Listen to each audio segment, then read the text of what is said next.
Un enfant décédé, 2 autres toujours dans un état critique. L'émotion est vive à jouer les tours au lendemain de l'accident d'une camionnette de gendarmerie qui a fauché un groupe d'écoliers marchant sur un trottoir. Lundi soir, une centaine de personnes se sont rassemblées pour une marche silencieuse. Plusieurs d'entre elles ont laissé éclater leur colère, refusant l'hypothèse selon laquelle le véhicule aurait glissé sur une flaque d'huile.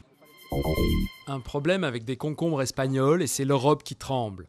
La contamination bactérienne de légumes continue de se propager en Allemagne où 14 décès ont été recensés. Les soupçons se portent vers des concombres bio d'Andalousie, mais une contamination le long de la chaîne de distribution n'est pas exclue et les résultats des analyses ne seront pas connus avant mercredi.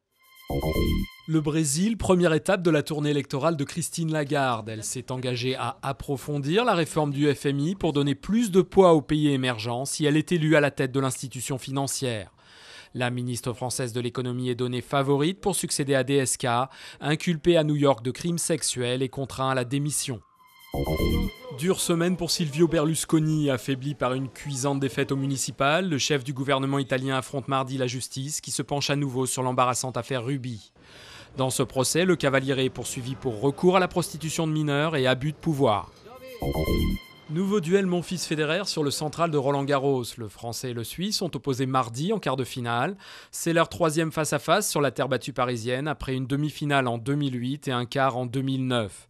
Les 2 fois, Roger Federer, alors numéro 1 mondial, avait battu le Parisien.